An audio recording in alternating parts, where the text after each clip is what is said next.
Zakat al-Fitr, qui est cette aumône-là que tout croyant est appelé à prélever à l'issue donc du mois de Ramadan. La responsabilité première revient au chef de famille de pouvoir prélever sa main. Justement, à qui est-ce que c'est destiné la Zakat al-Fitr? A priori,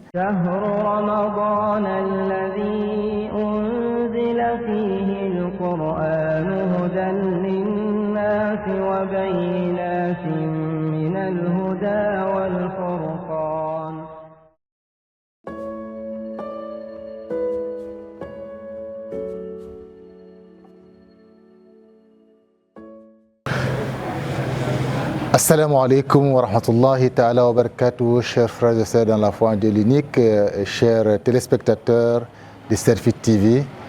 J'ai la joie de partager ces quelques moments avec vous pour parler d'un thème d'une importance capitale à l'occasion donc de ce mois béni de Ramadan. Il s'agit justement de Zakat al-Fitr. Zakat al-Fitr, qui est cette aumône-là que tout croyant est appelé à prélever à l'issue donc du mois de Ramadan. Donc c'est dire que Zakat al-Fitr intervient comme un moyen purificateur de notre jeûne, pour autant qu'on est des êtres humains avec nos insuffisances et que l'on peut avoir des propos non bien placés, que l'on peut avoir des comportements qui ne sont pas complètement selon donc les normes voulues par Allah subhanahu wa ta'ala pendant ce jeûne-là, alors que le jeûne, effectivement, il est voulu être pur.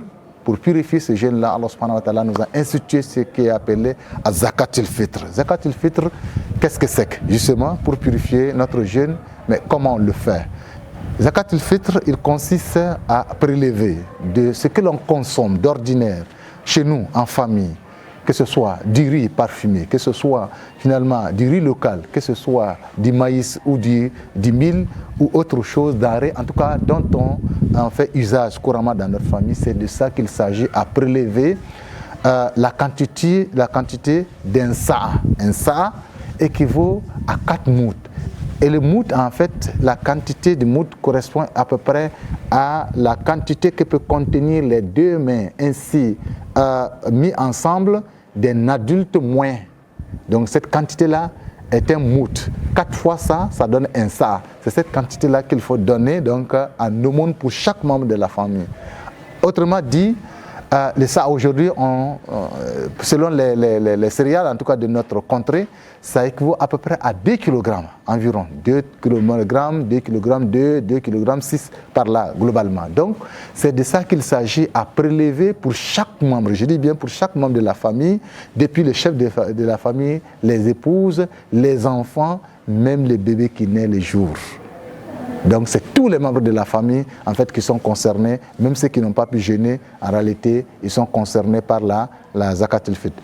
La responsabilité première revient au chef de famille de pouvoir prélever sa main. Naturellement, s'il n'en a pas suffisamment les moyens, les autres membres de la famille pourraient l'aider. En tout cas, ce qui est recommandé, qui est important, c'est de comprendre que c'est un moyen de purification de notre jeûne, si bien que le prophète sallallahu alayhi wa sallam dans les conseils dit prélever la Zakat al-Fitr parce qu'en réalité votre jeûne est comme suspendu entre terre et ciel, et Zakat al-Fitr est comme un moyen pour lui permettre d'accéder donc à Allah subhanahu wa ta'ala. C'est pourquoi il ne faut jamais négliger cette Zakat al-Fitr là pour accompagner notre jeûne, purifier, rendre meilleur. Et puis, permettre justement que les pauvres parmi nous, justement, ou les gens qui n'ont pas suffisamment de moyens, puissent justement fêter dans la décence. Justement, à qui est-ce que c'est destiné la Zakat al-Fitr? A priori, aux pauvres, aux nécessités de la communauté. Et naturellement, tous les autres bénéficiaires de la zakat, parce qu'on se souvient que Dieu a dit de prélever la zakat pour nous purifier et nous rendre meilleurs. La zakat al-Fitr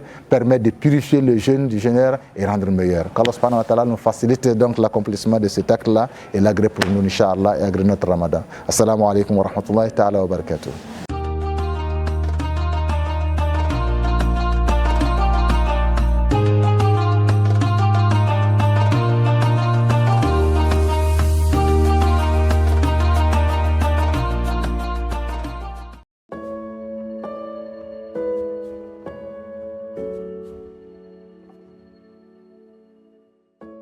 فمن شهد منكم الشهر فليصم ومن